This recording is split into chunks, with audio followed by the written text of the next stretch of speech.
আজকের তিনটে ইন্টিগ্রেশনকে লক্ষ্য করো। এটা বুয়েটে আসছে 15-16 সেশনে, আর এটা আসছে 14-15 সেশনে, অর্থাৎ এগুলো সবই বিগত বছরগুলোতে বুয়েটে এসেছিল। আমরা এখন সমাধান করব 1, 2, 3, এই তিনটি সমাধান করে দেখাবো কিভাবে সমাধান করতে হয়। প্রথমে আমরা উভয় পক্ষ হইতে মানে লব ও হর থেকে এক্স স্কয়ার কমন নেব। দেখো এখানে এক্স স্কয়ার কমন নেওয়া হলে 1/1 মাইনাস এক্স স্কয়ার থাকে, আর নিচের থেকে যদি আমরা এক্স স্কয়ার কমন নিই তাহলে কি থাকে দেখো, এক্স স্কয়ার প্লাস এই 1 থেকে যখন এক্স স্কয়ার কমন নেবো তা সেটা এইরকম অবস্থায় দাঁড়িয়ে যাবে। আর এখান থেকে এক্স স্কয়ার কমন নিলে 1, দেখো তারপর এটা ডিএক্স। এখন বিষয়টা হচ্ছে এটা বাদ দিয়ে দিলাম, অর্থাৎ কেটে দিলাম।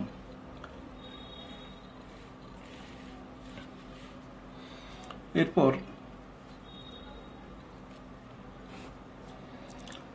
1 minus x square,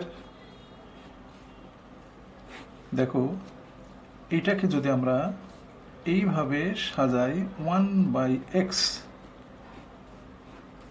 whole square, তাহলে এখানে একটা 1 হয়,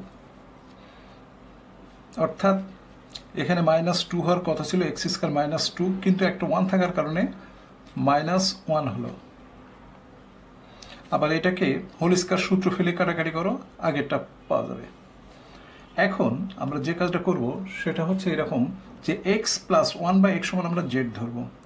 এক্স প্লাস 1/x সমান জেড। এরপর এটাকে ডিফারেন্সিয়েট করলে 1, এটা হচ্ছে 1/x স্কোয়ার ডিএক্স সমান সমান DZ.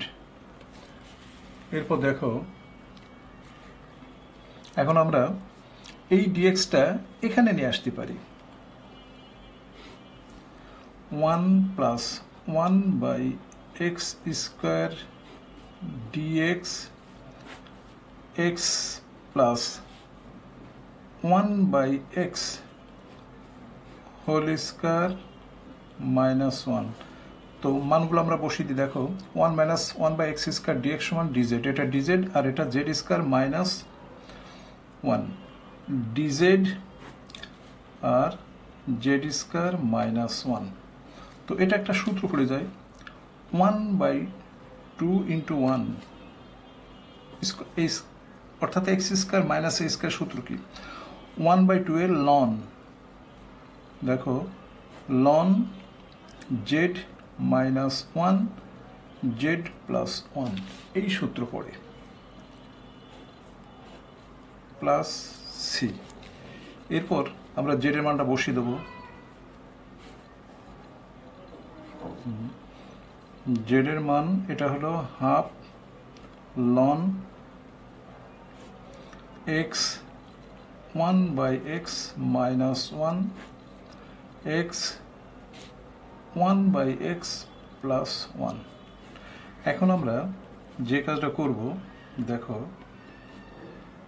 Loan x square -x plus 1 হয়, আর x square plus x plus 1, এটা হচ্ছে আমাদের নির্ণয় সলিউশন। এরপর দেখো 2 নম্বর অঙ্ক। আমরা এখন 2 নম্বর অঙ্কটায় চলে আসলাম। দেখো এটাও কিন্তু বুয়েটে আসছে 14-15 সেশনে। তো এটা সলিউশন করতে হবে কীভাবে, একই ব্যাপার, যেখানে লব হর থেকে এক্স স্কয়ার কমন নিতে হবে। দেখো এখান থেকে এক্স স্কয়ার কমন নিলে 1 প্লাস 1/x স্কোয়ার হয়, ডিএক্স থাকবে। এখানে যদি আমরা এক্স স্কোয়ার কমন নিই তাহলে এক্স স্কোয়ার 1/x স্কোয়ার এরকম দাঁড়ায়। তো এক্স স্কোয়ার ভ্যানিশ হয়ে গেল, 1 plus 1/x x square dx, এটাকে আমরা এইভাবে ফেলবো, যেহেতু এটা প্লাস সেই জন্য এটাকে 1/-x হোল স্কোয়ার বাই +2 এটা আসে। এখন দেখো এটাকে যদি আমরা এইভাবে নিয়ে আসি, মানে এটাকে আমরা জেড ধরলাম, যদি এক্স প্লাস -1/x সমান আমরা জেড ধরি, তাহলে আমাদের আসে কি উপরের এইটা চলে আসে, দেখো এটা চলে আসে, তাহলে এটা 1/1 + x স্কোয়ার ডিএক্স সমান সমান ডিজেড।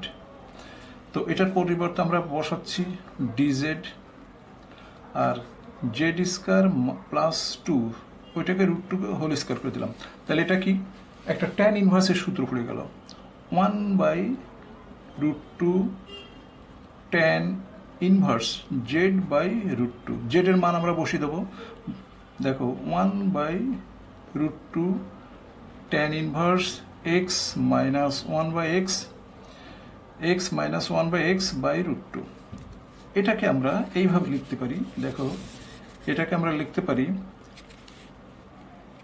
1/√2 ট্যান ইনভার্স, লসাগু করলে হবে x স্কোয়ার -1 তারপরে √2x + c। এটাই হচ্ছে আমাদের দ্বিতীয় অঙ্কের সলিউশন। এরপর আমরা চলে আসলাম একদম 3 নম্বর অঙ্ক। দেখো এখন আমরা সমাধান করব 3 নম্বর।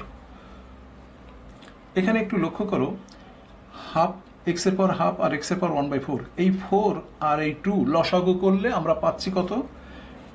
তো 4 আর 2 লসাগু করলে আমরা পাচ্ছি কি 2 4 2 1 2, অর্থাৎ 4 পাচ্ছি। তো সেই জন্য x এর পরিবর্তে আমরা z/4 ধরতে হবে।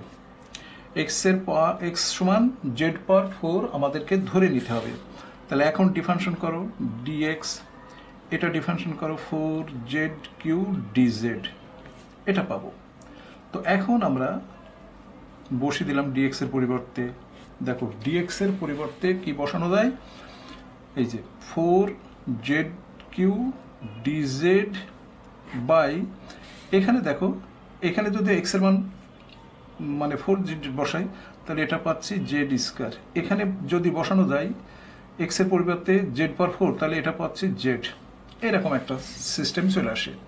তো এখন আমরা যে কাজটা করব সেটা হচ্ছে এই 4টা কিন্তু বাইরে নিয়ে আসতে পারি, যেহেতু ধ্রুব সংখ্যা, এখানে z³ এখান থেকে একটা জেড কমন নেব, দেখো z-1 থাকলো dz, এখান থেকে এটা কাটাকাটি করলে কি হয়, উপরে আসে জেড স্কোয়ার আর নিচে আসে z-1, এটা আসে। কিন্তু এখন আমাদের কি করতে হবে, 1 বিয়োগ 1 যোগ করে নেব dz।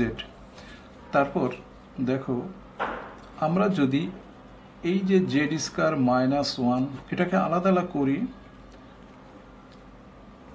1 জেড স্কোয়ার -1, দেখো এটা কাটাকাটি করা যায়, মানে ভাগ করলে আমরা পাচ্ছি 4 বাইরে 4 z+1, এটা পাচ্ছি z-1।